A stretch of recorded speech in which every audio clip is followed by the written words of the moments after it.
Hi, this is Peter Woolfolk. First, thank you so very much for being a listener to the Public Relations Review podcast. I would really appreciate your leaving a review of the podcast. Let me know what you think. To make it easy, you can go directly to the podcast website, and that is publicrelationsreviewpodcast.com. There, you can go directly to the review page to leave your review. So let me know what you think of the podcast. And again, thank you so very, very much for being a listener.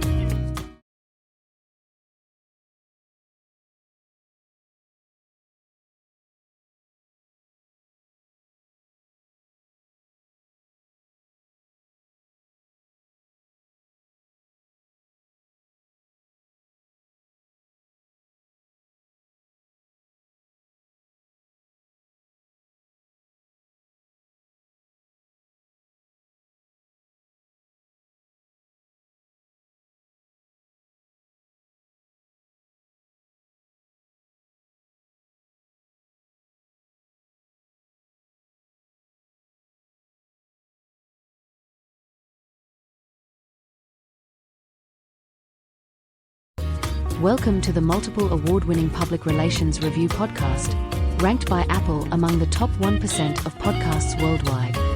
Each episode features distinguished American and international guests who explore a wide range of public relations topics, including AI, digital trends, crisis communications, storytelling, media relations, and more. Our conversations bring together seasoned professionals, business leaders, authors, academics, and government officials and others to share their insights and expertise. Now, here is your host and producer, Peter Woolfolk. Hello again, and welcome to the Worldwide Public Relations Review podcast. Question to my audience: are you familiar with answer engine optimization, or AEO? Well, it is becoming a smarter move in public relations because in an AI-driven search world, the brands that get cited and the brands that get noticed.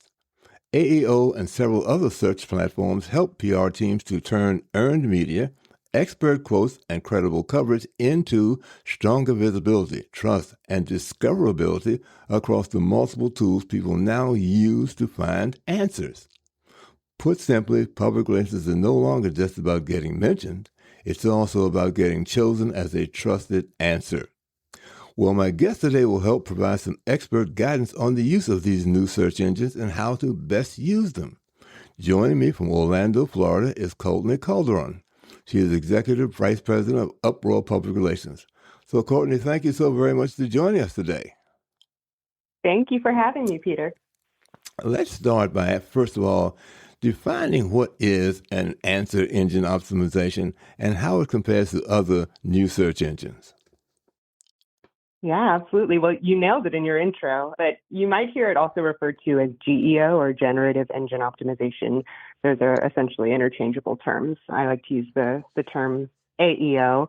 But yeah, it is essentially just the way that you structure your content so that AI notices it.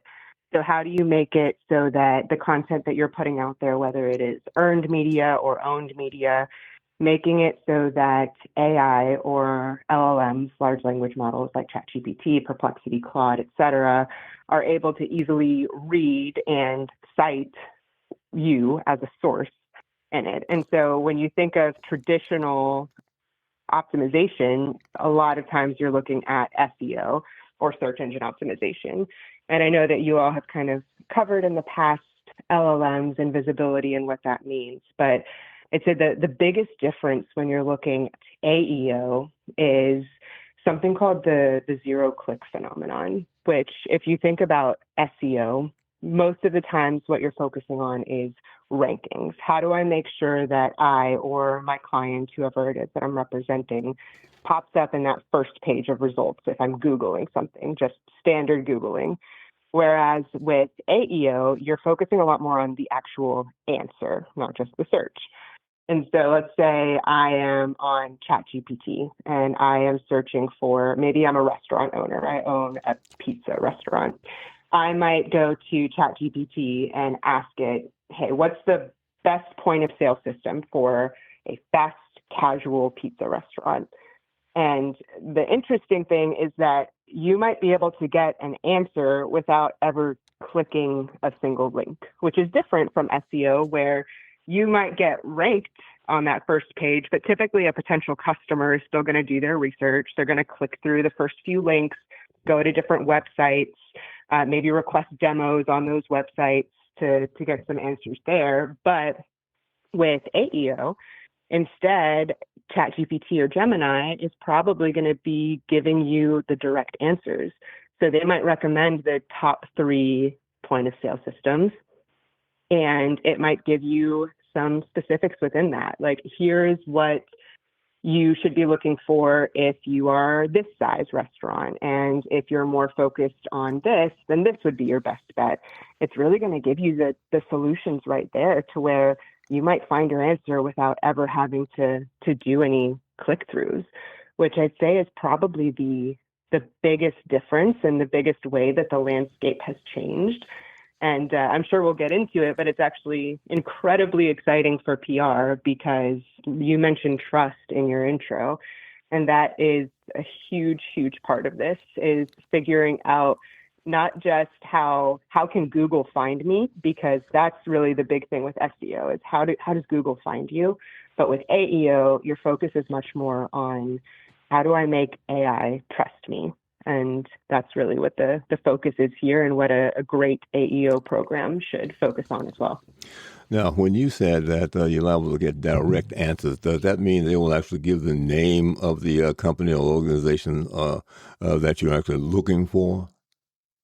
Oh, yeah. And with a lot of these systems now, you can even go in and purchase things directly from ChatGPT. So if I'm just a consumer and I'm looking for a product, maybe I want to find like the best face cream for a specific skin condition, I can go in and it'll give me the exact names, it'll give me links, and it'll even give me the purchasing power to be able to do it right through the platform, which is wild, but it makes everything so much simpler.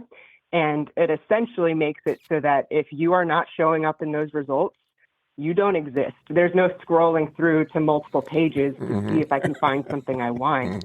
If you want to show up at all, you've got to be in those trusted few answers that pop up in that initial prompt search.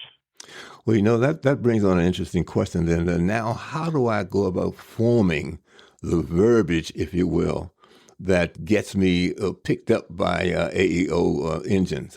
What do I need to do to make sure that let's say in the top 5 of the group that it might identify as what I'm looking for?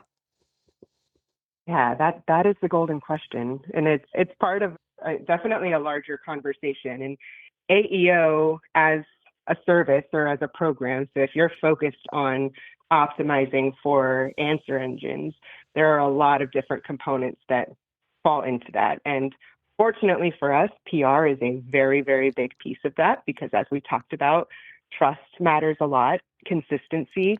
I'd say probably like my thesis statement of this entire conversation would just be the fact that the principles and fundamentals of PR are essentially the exact same principles and fundamentals of AEO. And so if you are a PR professional who is wanting to get into AEO a little bit more, you already have that foundation. You do not need to be a technical expert to be able to start operationally putting some of these things in place. You already have the idea of consistency, of trust, of validity and credibility. Those are all of the same things that matter. And so a big part of this, like take expert commentary, for example. That's a good way to think through how can I structure my content. So if I'm representing a subject matter expert, the same way that I would advise my client on, hey, when you are talking to journalists, make sure that the quotes that you're putting out there are meaningful. We probably talk a lot about a press release, for example, and putting a quote in a press release. There's like the dreaded never say in a quote in a press release, we're excited to announce, or whatever it might be. The same principle goes for LLMs. So you wouldn't want to say anything that wouldn't matter to them. And the ultimate way to think through this is any content that you put out there, whether it's a quote for a journalist or a blog post, is it answering a question? Can it stand alone as an answer? And think through, like, if I were to be quoted, what would the prompt be that led to this quote? And does my quote answer that prompt? Because ultimately, that's what AI is going to care about, is concise answers, maybe some stats when it's relevant, a very structured framework for your content, direct recommendations if you can do that too, making sure that you're defining things. So not overly speaking with jargon, but making sure that anything that you are saying is properly defined, and comparisons as well. So if you have the opportunity to make comparisons between what it is that you're talking about or other solutions on the market, that's also important too. So that's a good way to look at it, is no matter what you're doing, make sure that you are answering the question, which is what this is ultimately all about. Answer engine optimization. How do you appear in those answers? So that's a good example of a way to start with it. I would also say thinking about working backwards from the prompt. That's another thing too that we talk about all the time in PR, is working backwards. We say that a lot at our agency, of when you're trying to come up with a good story for a client, try to work backwards from the headline. So think through, if you could visualize the perfect piece of coverage for this story, what would it look like? What would that headline read? Mm-hmm. Once again, those same principles you would want to apply to AEO. So instead of working backwards from the headline, now you want to work backwards from the prompt. So think through, let's say, again, we'll do the skincare routine. So if I think of what are some prompts for skincare, let's say I represent a face lotion brand. I might think of, okay, if I'm working backwards from what potential customers would be searching, I might think through like best skincare for rosacea or whatever it might be. Those are the prompts that I want to think through. What could fall into those prompts? How could potential customers be putting these into LLMs? And from there, I want to think through, how does my content answer that directly? If I'm putting out my spokesperson and I'm connecting them with journalists, is that answering that prompt, the quotes that we're putting out there? If we're doing a press release, does the press release also answer those prompts? If we are putting out a blog post, same deal. This is how you structure your AEO strategy. It is not solely PR. It's also what you're putting on your website, what you're putting on your blog, what you're putting on your social media. But all of these need to be connected, and you have to ultimately think through, does it answer the questions of the prompts that your customers are likely asking? You know, I mean, that really sounds very, very detailed. And as I'm listening to you, I'm thinking about, let's say my podcast. It says it's one of the, it's been ranked as one of the top podcasts, not only in the country, but around the world. And I'm just wondering what additional wordage I can put in there, because, that'll probably attract even more listeners. So maybe I need to think my way through that. Or better still, can I ask something that perplexes that question?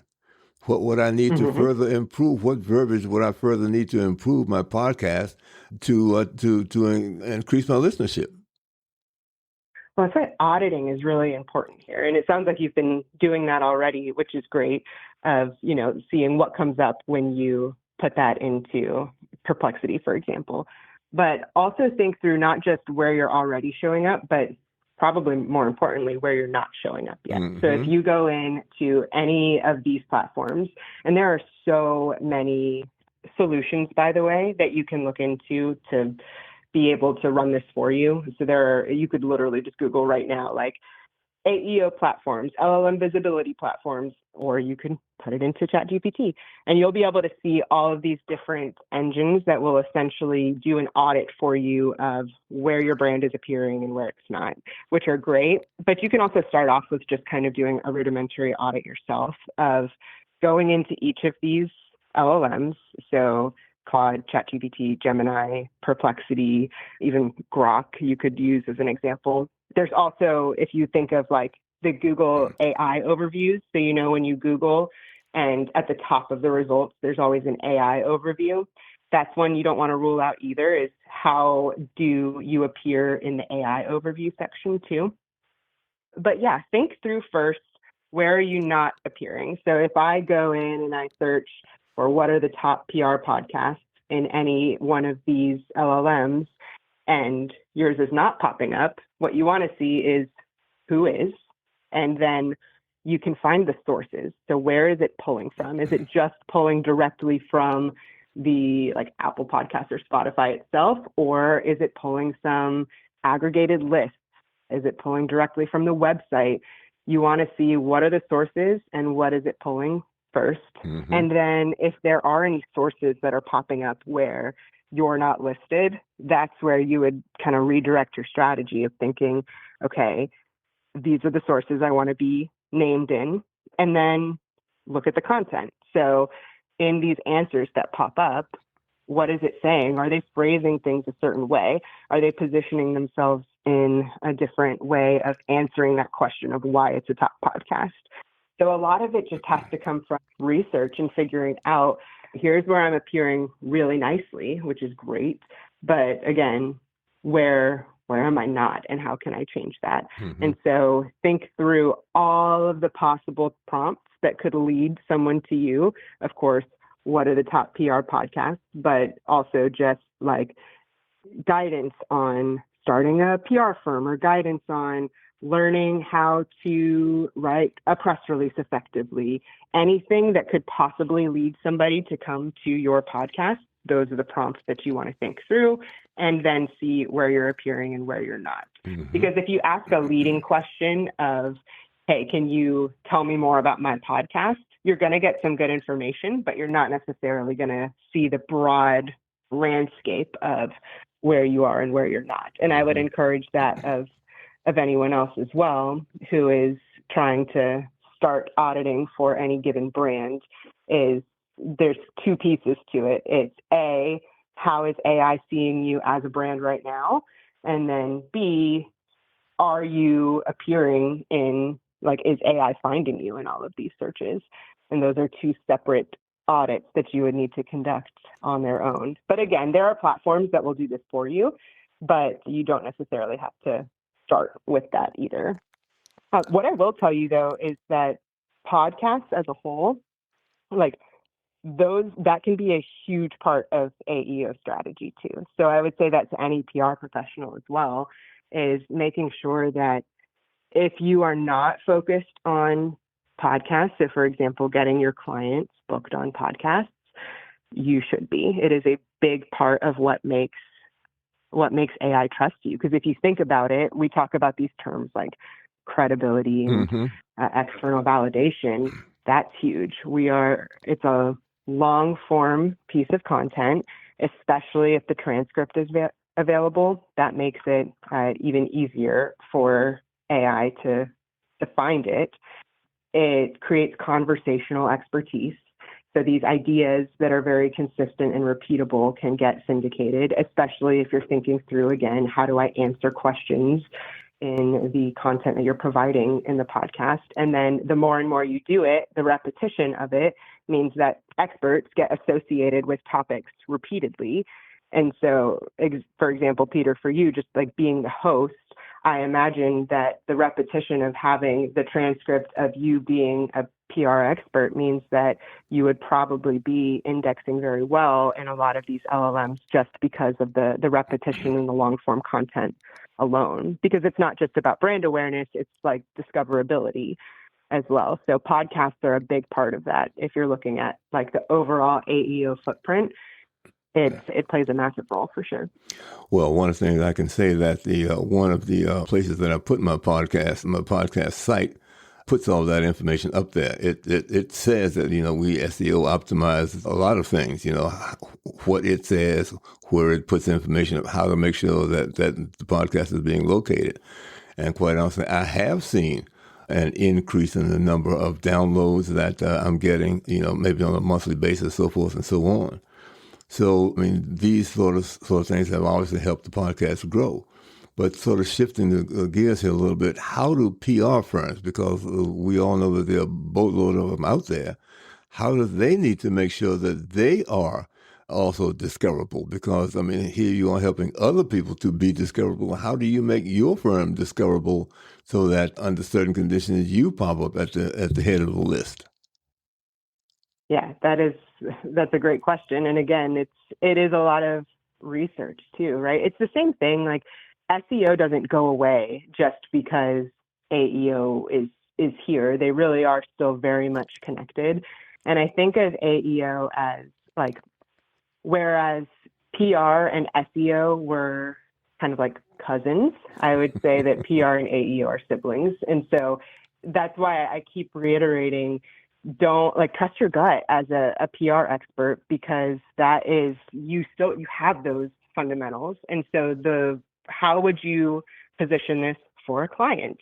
The same thing you would want to do here. So make sure that your website is optimized for AEO, which honestly, the cool part about all of this too is that yes, having the fundamentals is important, but you don't have to be a technical expert here. Mm-hmm. You could, let's say, go to your website right now and take all of that content. You can put it into an LLM and say, how can I better optimize this for AEO? I'm a PR agency and I want to make sure that we are discoverable to people in this industry or CMOs or whatever it might be. Give it some additional context, who you are and what you want, and ask it, how can I better optimize this for AEO? And it's probably going to give you some suggestions, and you can ask it to say why. Like, why are you suggesting that I change this?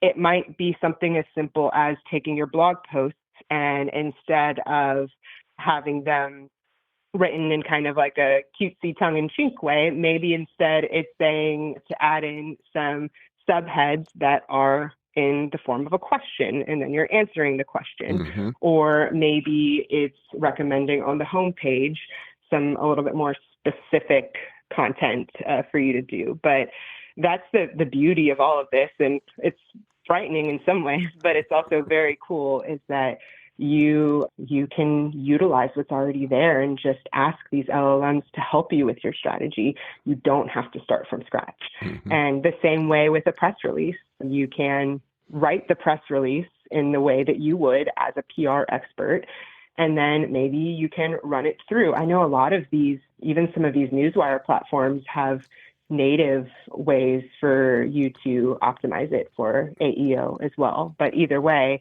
you could take the content of the press release, run it through ChatGPT, ask it, hey, how do I better optimize this for this audience to make sure that LLMs are picking it up? And it can give you some suggestions based on that too. So just look at it from the lens of AEO. It doesn't even need to be a huge, colossal strategy shift. It might just be changing up some of the wording for what you have and using the resources that are already available to you. Mm-hmm. This is very, very insightful.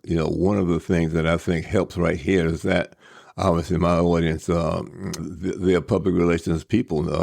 Obviously, most of them are right here in the U.S. We've got a few around the world who are going to benefit from this, because we've got PR firms of all sizes and shapes and so forth and so on.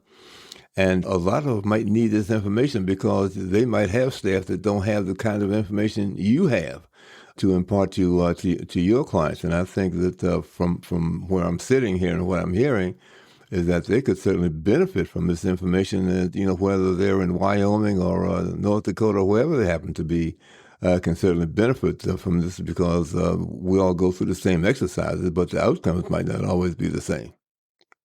100%. And again, as PR experts, you already know how to build authority. You know how to shape narratives and earn trust. And those are the exact same skills that AEO rewards. And honestly, it's great for us, because that's what we've been wanting. PR is so notoriously difficult to track ROI, and we all have our metrics that we go back to. We have our arsenal of the volume of coverage, impressions, share of voice, which there's of course still a place for all of those metrics.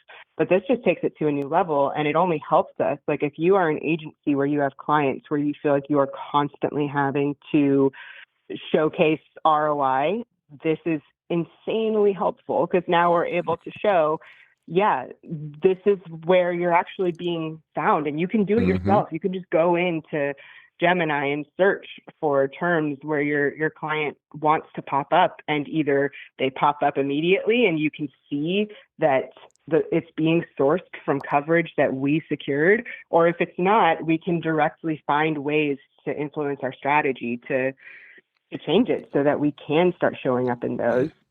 And so that's the great part about all of this, is that we don't have to prove attribution as much. It is explicitly citing earned media. That is where LLMs are pulling from. And I would say that if you were going to, let's say, like apply a formula to content that can benefit you and describe it to your clients, it's basically content that is easy to digest. So an LLM can easily glean something from it. It's a trusted source, of course. So if we are able to put it in a trusted publication, and it answers the question. Another benefit I would say as well is trade publications. That's another thing that I feel like as PR professionals, and if you work at an agency, you're probably having to tell your clients quite often why trade publications matter. Like, yes, those marquee pieces in the Wall Street Journal are fantastic, but trade publications matter a lot too. And that's especially important with AEO, because just because an audience is small doesn't mean that LLMs don't heavily rely on those as a trusted vertical source. So for example, like we have a client that is a consumer product client. We get a very high volume of coverage. It's a lot of gift guides, things like that. So it's consistent coverage across the board, which is great. And when we conducted an AEO audit, we did see that they were popping up a lot, which again, great. But we also saw in some of the prompts, some of the searches where they weren't coming up as much, the sources that were being quoted were very like niche specific trade publications. Some where we honestly hadn't even totally factored that into our PR strategy. And so it might even give you as a PR professional more avenues to chase coverage in a way that's going to be really beneficial to you and your clients, because it's pulling from sources that maybe you hadn't thought of. Maybe you thought they were too niche, or you couldn't convince your client that it would be worth it. But now you actually have the tangible evidence to show why it is. Well, let me just say this about, those sort of publications. I'm not sure how long ago it was, but we did have a reporter or a writer from the niche publications, and they went into a lot of detail about the benefit of it. Part of it because, as you said, sometimes newspapers just don't cover a particular industry or subject matter, whereas you have these publications that are looking for it, they're crying for it, and here's a chance that you can get a lot more coverage on your particular issue or topic or product or service that might not be available to you through a normal everyday media. So specialized media, I think, is something that folks should definitely consider if it's appropriate. Yeah, and especially in this world now where everything is tracking toward LLMs, and you're not just trying to influence customer behavior, but you're also trying to influence AI behavior too, and making sure that it's finding you as well. And trade publications are a huge part of that and should absolutely be a part of that strategy. I would 100% agree. This has been some very, very fascinating information. I got my notepad here, filling up the page. I love it. I'd encourage you to spend some time just kind of putting yourself in the mind of a potential listener or somebody that you would want to find your podcast, and just start answering or start putting those prompts into the various platforms. And also every platform is different. Every LLM is different. So the sources that ChatGPT pulls are very different from the sources that Gemini pulls. And the answers you get will be very different. So play around with it. That's the best way to get some more insight, is just to not only rely on one, or not only rely on one style of prompt, but try a bunch of different things, see where you pop up, see where you don't, try to pick up on trends. And I think you'll be very interested to see what you find. Well, and I certainly do that because we want to continue to increase the audience here. And I think this year alone, my audience in terms of growth, I know we've jumped up now to, I think we're heard in roughly about 160 countries now. That's maybe about a growth of 7, 8 around the world. I don't really pay that much attention to out of country stats because that's a nice warm fuzzy feel, but it's the growth, internal growth around the U.S. that I also appreciate that's happening here. So I am tweaking my website and the verbiage that goes into not necessarily transcripts because of what they are, but in terms of blogs and other things that I put up there that people have access to once the show is done. Yeah, absolutely. And seeing if there's like roundups that you could be included in as well. So again, it's not just the owned content, but the earned content too. They both play a role in making sure that messaging is consistent. If you have a way to which I know, of course, you do, but thinking through what is the brand, how are you positioning it, and is that brand consistent with, again, answering a question? Mm-hmm. So if I'm searching for a very specific type of podcast, can I make sure that yours comes up? And so it's just being intentional with the alignment of your content strategy across both your owned and your earned content that will get you noticed. Well, let me say this real quick because, Courtney, you got me excited now. I got some homework to be doing here. But is there anything that you think we have not covered in terms of AEO and how it can benefit people?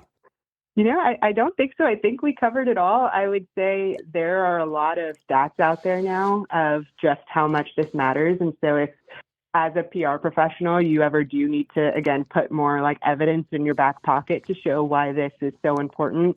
I know Muckrack, for example, just released a great report on what AI is reading. And I think some of the recent stats have shown that 82% of AI citations are coming from earned media. So it's not just us saying how great PR is. It's really, really showcasing that. And I think for decades, PR has been waiting for this type of validation. And so it's only here to help us. It's a great tool for us to have. And there's great evidence out there. Again, if you need that further validation to either show internally for your agency or for your clients, just how much this matters. Mm-hmm. Well, Courtney, let me say this. I really, really appreciate having you on this program today because, not only have I learned a lot, but I think that our listeners have learned a lot that's going to help them as well. And I'm certainly going to get my pencil and pad out today and start getting some things that, nothing like trying to improve over what you have. So I'm certainly going to be on that. And I really want to thank you for being a podcast guest today. There's no question about that. I really, really appreciated your coming on. Of course. Thank you so much for having me. And yeah, I'm around if you ever need any guidance. It's a learning process. It's a lot of trial and error, which I'm sure anybody who's listening can relate to. So we can talk through pitfalls and benefits all day long, I'm sure. Okay. Well, let me say thank you so very, very much. My guest today has been Courtney Calderon. She is the Executive Vice President of Upworld Public Relations. And my, did she provide us with a boatload of good information today. It's something I know I'm excited about. And I'm certainly you're excited about it too. And also share this information with some of your colleagues. And also don't forget to listen to the next edition of the Public Relations Review Podcast. Have a great day. Thank you for joining us on the Public Relations Review Podcast. We invite you to share this episode with your friends and colleagues, and we greatly appreciate your reviews and feedback, which help us improve and grow. The Public Relations Review Podcast is produced by Peter Woolfolk in the Washington, D.C. suburb of Silver Spring, Maryland. Thank you for listening, and please share this podcast with your colleagues. Hello, this is Peter Woolfolk. First, let me say thank you so much for being a listener. Now, I want to alert you to our shiny new podcast website located at podpage.com. However, you can go directly to the podcast site located at publicrelationsreviewpodcast.com. There, you can contact me through email. You can leave a voice message. You can leave a review. You can read an episode blog and frequently learn about the podcast guests. You might also want to suggest podcast topic ideas or even suggest a guest. You can also let me know if you would like to receive our podcast listener logo that you can post on your social media. So I look forward to hearing from you about our new podcast website. Thank you so much for listening to the Public Relations Review Podcast, and have a great day.